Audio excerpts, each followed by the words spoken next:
Welcome everybody to Been There, Watch That. We are back, and this is a special episode. This is episode 100. We've been looking forward to this one for a number of weeks. We keep ticking up and up. 95, 96, we're getting close. Today's the day. We're on episode 100. BeenThereWatchThat.com. Go back, check out our archives, see what we've reviewed in the past. And social media as well. BTWTPOD. And Joe will plug some of those social media links later. You can connect to us, reach out, let us know, hey, you totally flubbed that review, or hey, check this movie out. You guys maybe have never heard of this one, so reach out to us. Episode 100 this week. Joe comes in with a blast from the past, a great pick. Hold on to your hats. It's Twister from 1996. I like the introduction, sir. You've been working on it, haven't you? Yeah. All right, so here's a rundown and a casting call. And before I start, boy, what a casting call. Yes. I'm just going to throw that out before we get started. So here's the rundown. During the approach of the most powerful storm in decades, university professor Dr. Joe Harding and an underfunded team of students prepare a prototype for Dorothy, a groundbreaking tornado data gathering device conceived by her estranged husband, Bill. When Harding tells Bill that Dorothy is ready for testing and that their privately funded rival, Dr. Jonas Miller, has stolen the idea and has built his own, Bill rejoins the team for one last mission. Ooh.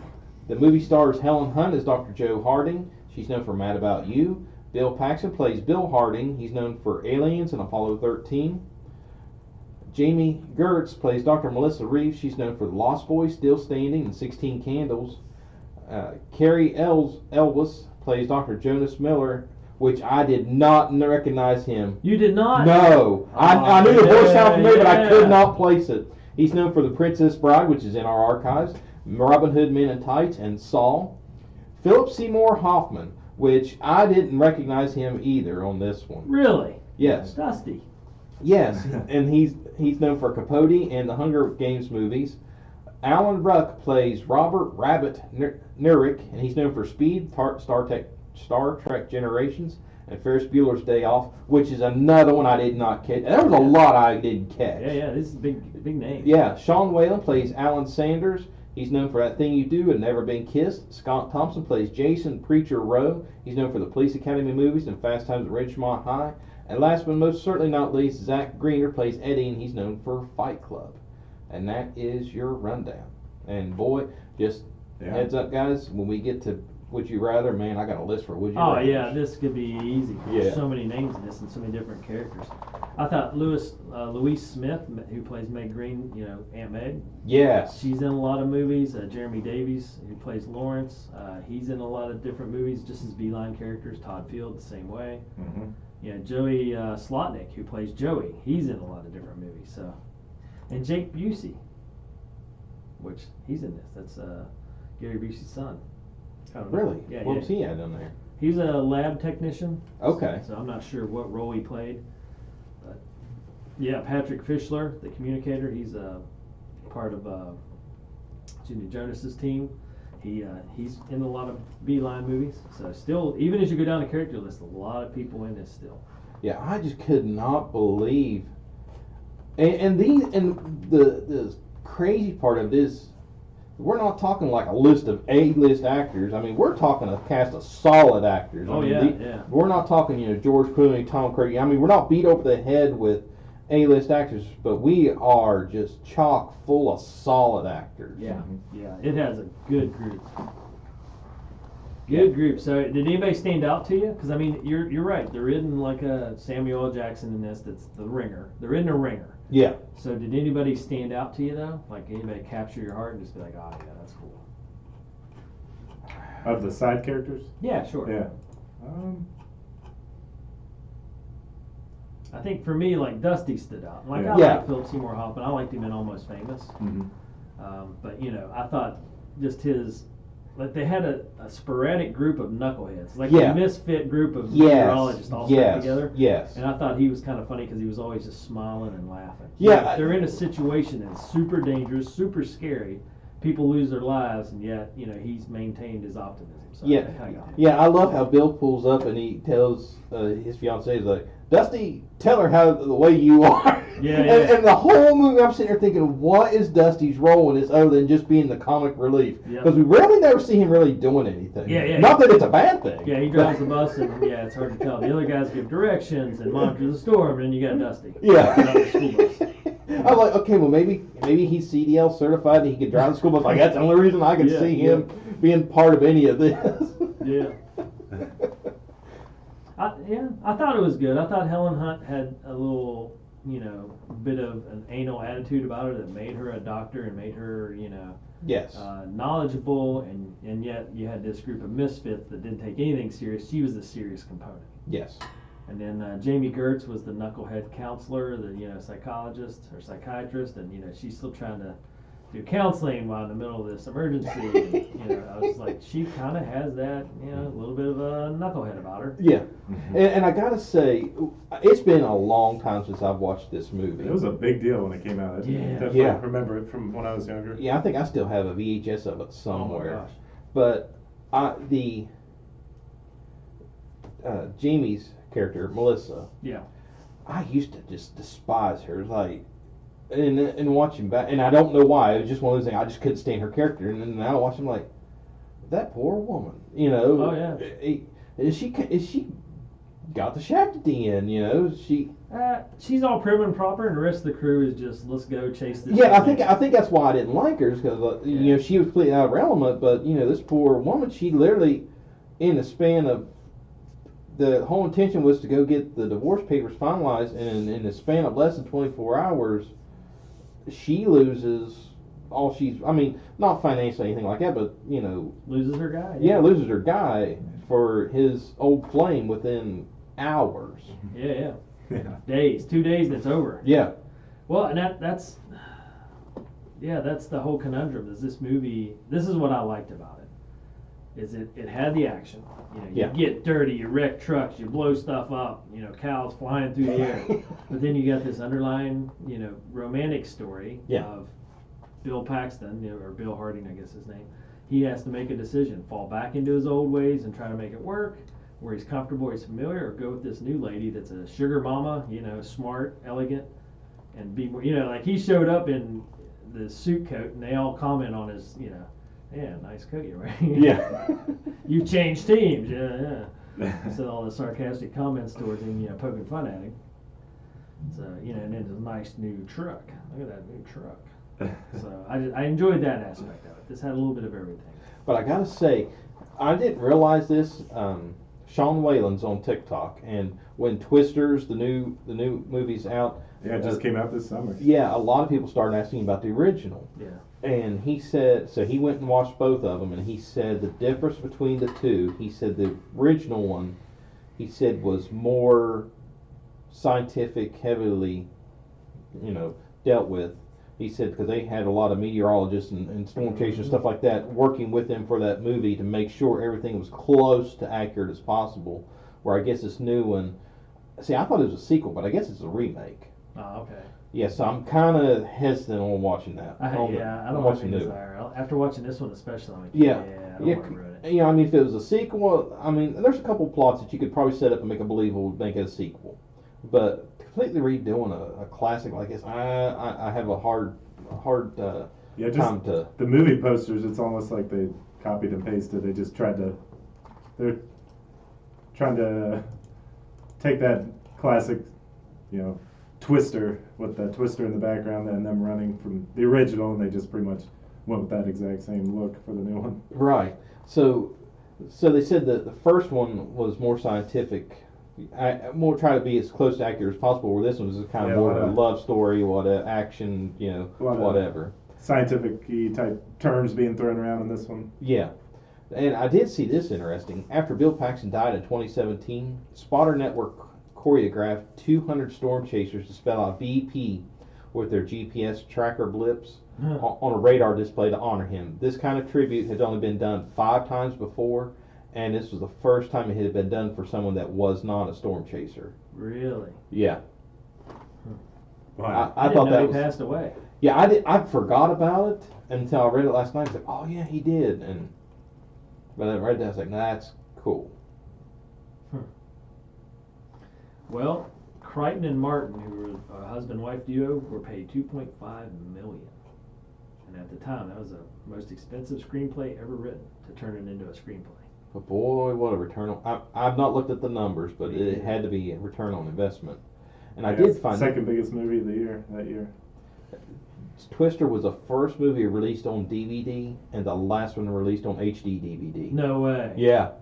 The first movie on DVD was Twister. Yeah, and the last one on HD DVD. And for those of you who don't know what HD DVD is, when Blu-ray came out, it was a competition between Blu-ray and HD DVD, high definition DVD, and HD DVD went south very quickly for Blu-ray. Blu-ray became the standard. That's crazy. I wonder if that was on purpose or just timing. I don't know. That was I found that interesting. Now, Steven Spielberg, I did at the beginning of the movie, and I always forget about this part of the movie, the very beginning. I hate it, but now watching it again for who knows how many times, it makes more sense. But I still hate the beginning when the dad gets blown away in the twister. Oh yeah, yeah. But that was actually Steven Spielberg's idea to kill off the dad in the opening scene. Originally, they had survived, but was decided his death would establish how dangerous tornadoes can be and the reason for Joe's obsession with him later in life. So I was like, I get it, but man, why'd you have to go that way? Well, I think I mean, it solidifies giving her the drive to be insistent that this is what needs to be done. Yes. Huh. Wow. But you're right. The more I'm looking through photos now of fun facts and stuff. Yeah. What a big cast. Yeah. And one thing that I caught this time that I've never caught before is when they're at Meg's house and they're all sitting there talking about, well, that was an F2 and F3, and Melissa goes, what's an F5? And then they say, well, that's a finger of God. And she said, has anybody ever seen it? And they said, one of us has. Yeah, they all got quiet. Yeah.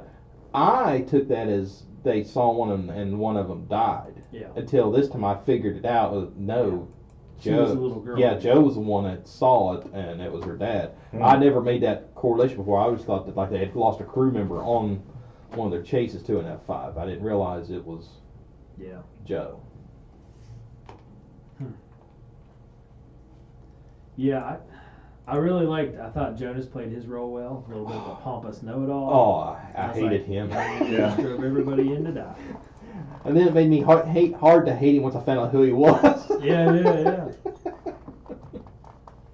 How'd you guys think 1996 special effects and held up? I'm glad you brought that up. Because that cow flying through there, that was kind of like mind-blowing at the time in 96. Everyone was like, what? How? Well, they say that was actually a CGI zebra from Jumanji. No, seriously, that they used the CGI zebra from Jumanji as they fixed it and made it look like a cow. Really? Yeah. I thought you were joking. No. Wow. I didn't. That's the only part watching it now that I was like, like the tractor trailer tanker car that came and landed and blew up. Yeah. Those look janky now.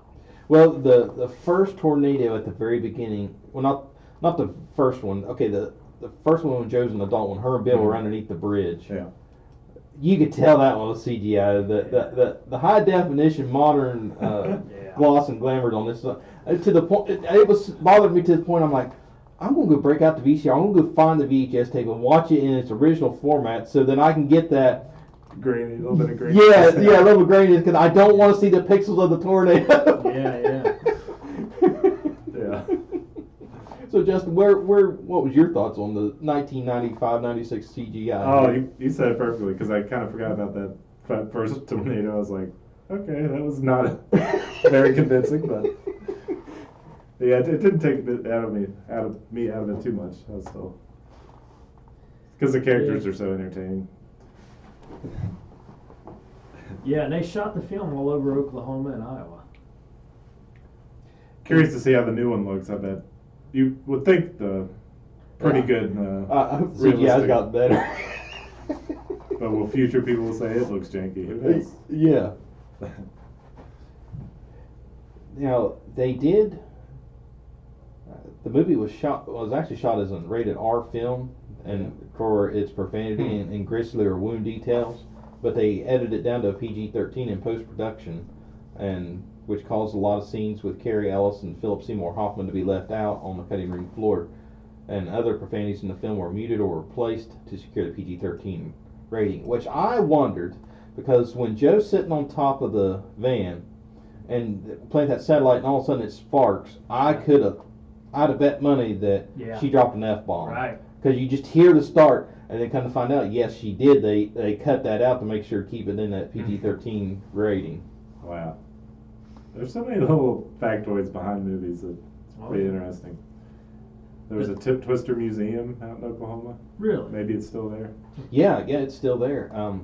The little town where Aunt Meg lived, they actually bought a bunch of houses in that town, because it's a real town. Yeah. And they bought a bunch of houses that was there, and then actually built houses as part of the set, so they could just destroy it all for the big scene. Yeah. Okay. Hey, what show is this? 100. This is 100? Mm-hmm. Really? Mm-hmm. 100. All right. Now I did. Hard to believe we watched 100 movies. Yeah. That It doesn't is- feel like it. No, it doesn't. There's some of them that sometimes we might bring up and go, yeah, felt like more like 1,000, but Yeah. Howard the Duck felt like 100 movies in one. Yeah. All right. Well, we got roughly 8 or 9 minutes here. Okay. Well, I got one more tip. Okay. When they're at showing the drive-in theater, you see Mhm. The Shining, and then you see the movie theater sign that has 2 movies what they're playing in it, and I knew there had to be some Yeah. correlation. Yeah. This movie was co-produced by Universal Pictures and Warner Brothers. So to give each other the nod, Drive-In Marquee showed Psycho, which was a Universal release, and The Shining was a Warner Brothers release. Really? Yeah. Because it was one of those, I knew there had to be some kind of correlation, but there we go. Yeah. Nice. I like those little eggs. Did we watch The Shining? Is that Yes, in we our did. archive? Yes, we did. Yeah, we're not messing around. Yeah. That is my pick. That It's all one, hot dogs. yeah, that one was intense. Yeah. Until that stupid ending. Yeah. All right, you guys want to hit a little Would You Rather? You bet. Yeah. Okay, now Bill Harding's going to be a little lengthy on the list here, because they had a lot of options here. So for Bill Harding, would you rather have Bill Paxton or Tom Hanks? Bill Paxton for sure. Yes. Tom Hanks Yeah. is too laughy. Yes. All right, what about Mel Gibson?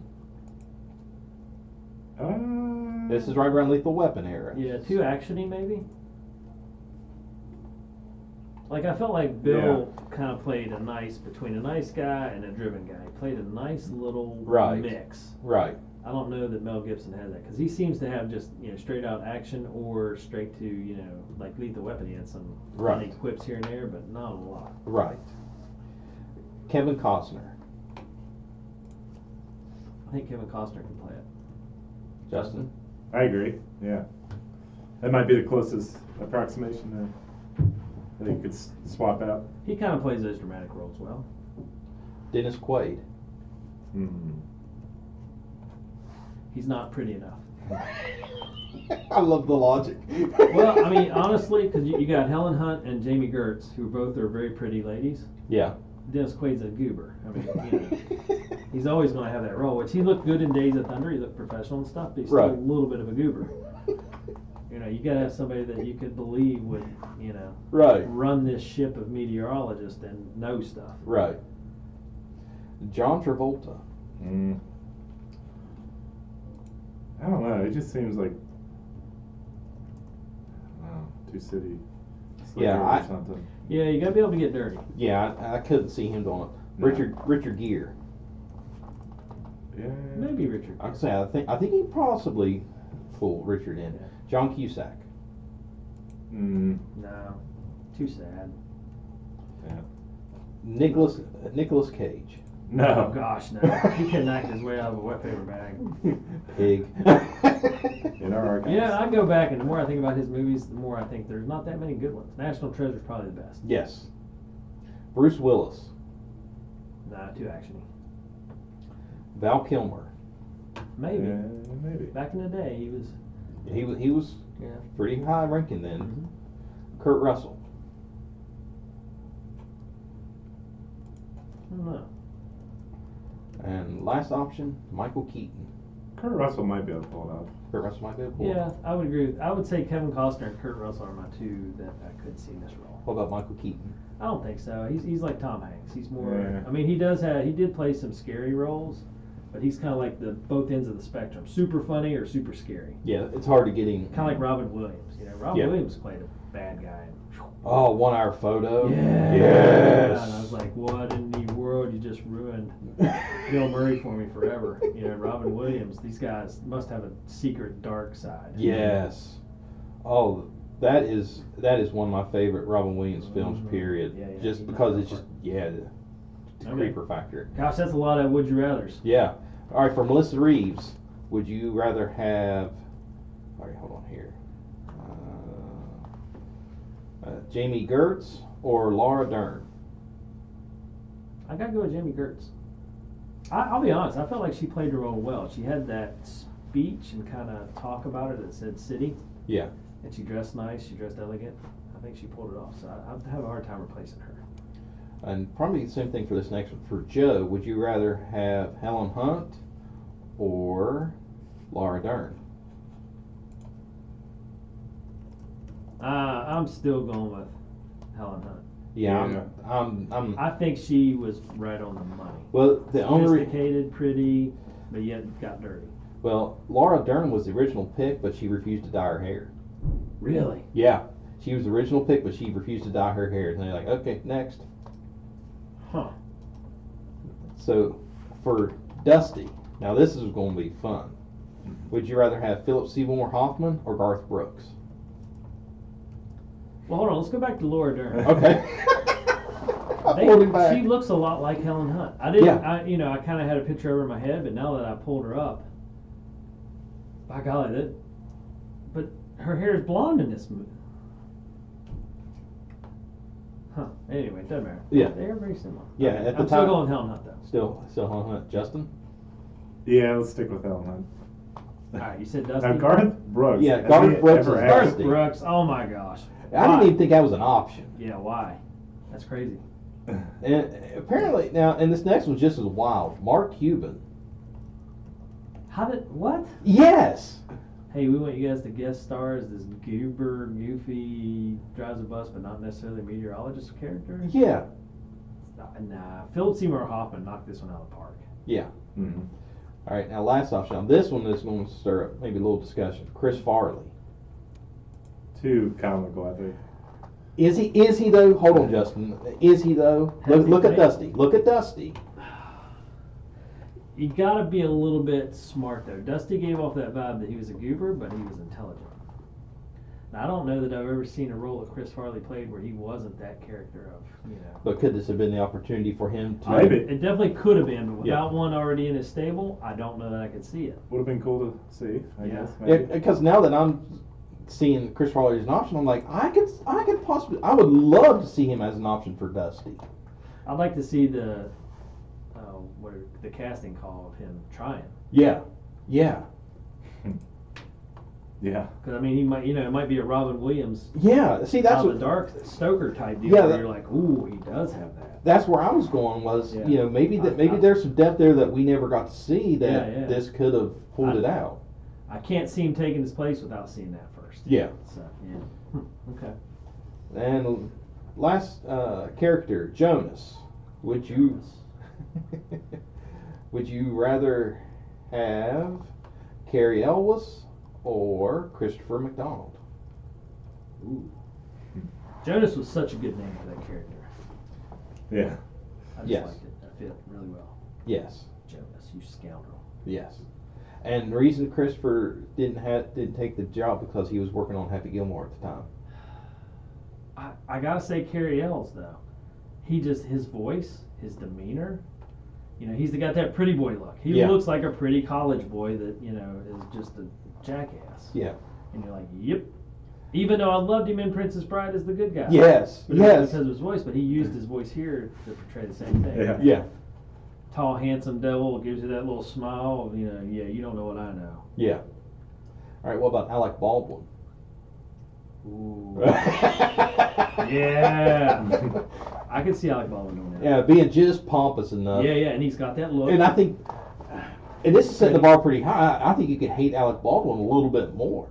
Oh, easy. And that's Easy, because he doesn't have Princess Bride to fall on. Yeah, and that's the thing. I mean, no offense, but Yeah. you know, but the Jonas we got set the bar pretty high on Oh, yeah. hatred. For Alec Baldwin to up that just a little bit, Yeah. man, that's speaking volumes there. Yeah, it is. That's a good pull. Justin, Yeah.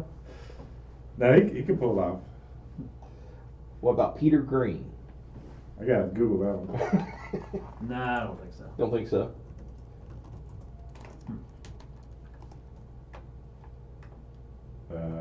Peter Green, actor.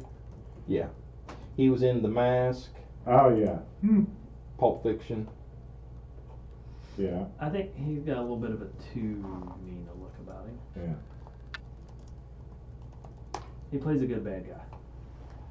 What about Hugh Laurie? Nah, I gotta go with Carrie on this one. I don't know. Or Baldwin. One of those too easy. With the look, I mean, with the scruffy beard that he used in House, he might be able to Maybe. pull it off. I still like Baldwin or Carrie. Mm-hmm. Those two, I think. You hit it with Baldwin. Yeah. If you had to replace one, that would be it. All right. Well, time is up. Final last words. We got to rate this baby. I brought the dump truck today to carry all the malt buckets out, so you know, guys, Oh don't my worry. gosh. Yeah. It's a large for me. Large. I'm caught between mop bucket and overflowing large. I'm trying to think. I would recommend this to anybody. It fits that on my Yeah. scale. Yeah. And I don't know that you could get better with the characters. Mm-hmm. The only thing I would say now is it's a little dated, Right. but it carries itself well. Yes. Because it's just interesting enough being a tornado, and I feel like a lot of people don't know a lot about tornadoes, Mm-hmm. so it would still hold their interest. So yeah, you got me, Joe. I gotta say mop bucket. easy. Nice. Yeah. Well, I don't want to toot my own horn, but I got to say malt bucket on this one as well. My only negative, Yeah. and Justin was one that brought it up, Mhm. was the CGI on this one. But honestly, to be fair, 1996. yeah, but to be fair, this is 1996 cutting edge technology for this. So, Yeah. and honestly, the only one I really caught was the one at the beginning with Bill and Joe underneath the bridge. The rest of them didn't look too bad. Yeah, and honestly, I think for what it is, it won't bother people because they're like, oh, yeah, it's an older movie, but cool. Yeah. You know, everybody Mhm. likes some destruction of a tornado. 'Cause Yeah. you know, who gets to see that? You got a flying cow for crying You out got a loud. cow. Yeah. And are you proud of me, Dave? My highlight of the film was the flying cow and not the exploding tanker trap. Well, it's all of it. I knew where you were going. No, I mean, you know, honestly, it's got a little bit of violence from the tornadoes. It's got a romantic background. It's got some comedy. It's got a little bit of everything. Yeah, and you didn't get heavy laden on any of those. And the real ringer for me that made it a mop bucket. And Mhm. I was kind of surprised that you guys, this wasn't one of your all's deals. There wasn't, because Justin, you normally spot a bad actor that gets under your skin Mhm. really quick. Yep. I didn't Not hear you this one. say that. No. And that made me think, you know, all the actors and actresses Yeah. nailed their parts. Yep. Nobody was like, oh, that was ridiculous, or, you know, just didn't fit the part. They all fit it. Yeah. I mean, even Dusty, as big of a goober Yeah, as Dusty, he wasn't over the top. No, he was lovable. Just he was that lovable knucklehead that you just Like a big Great Dane. you couldn't help but love him. Yeah, so that's what was mop bucket for me. So good job, Joe. That's a Yeah. good one. Well, Solid. thank you. All right. Budget. What's your guesses on the Oh, I budget? read it already, I know. I haven't, and that I did not read it on purpose because I wanted to see Ooh. where we fell on this. I'm going to say there was a lot of stuff to Yeah. There was a lot. I mean, they bought a Destroyed town. a whole town. Yeah, they literally destroyed a whole That town. adds up. It's a heavy one. I'm going to say 50 million. Close. Use the multiplication button. 100? Are you What? serious? I didn't think. I thought it was 41 million. I missed that. So I'm over 100 and I'm still not. Oh, I'm sorry. I read what it debuted with. Okay. So they don't look. So then third year, I have no idea. I'm at 100 and I'm not even close. I so. thought so. It debuted with 41 million in North America, and I thought that was what it cost. Okay, Right. so throw your number in the budget, and I'm at 100 and not close. 150 then? 155. Wow. Wow. That's crazy. But it was number one in Yep. movie of the week, and then Made 360. only Independence. It says 500 million worldwide, and only Oh, yeah. Independence Day made more in 1996. Is this has got to rank up as one of the most expensive movies we've watched? I gotta think so. Yeah, because we haven't done any of those like $billion Star No. Wars ones or anything. All right. Wow. We're out of time. We'll sort out the next show, and Yep. we'll be back. But no pick right now, and we're going to do a little bit of format change, and we'll be back here in a week or two. So Twister, Joe. Yeah. Good pick. Outstanding. Yeah. Thank you. Great 100th episode pick. Exactly. Take us out of here, Joe. All right, so for more news and reviews, check out our website, beentherewatchthat.com. Be sure to follow us on social medias at BTWTPOD. We are on Facebook, YouTube, and TikTok. And be sure to subscribe to the podcast, Been There, Watch That. We're on all the major platforms. All of our episodes are hosted by Spotify Podcasts. Nailed it. And we have. Been there. Watch that. Here we go.